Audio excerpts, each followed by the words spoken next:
everyone, welcome back to this channel. In this video, I'm going to show you how to add comic frame on CapCut apps. Now let's get started.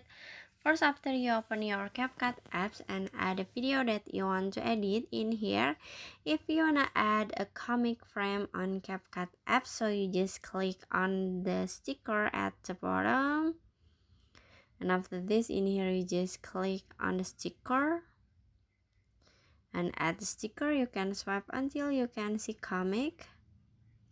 You just click on it, and after this in here you can swipe down until you can see many frame a comic.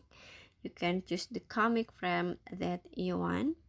In here I wanna add this one, so you just click on it, okay, like this. And after this in here you just click on the check icon, this one.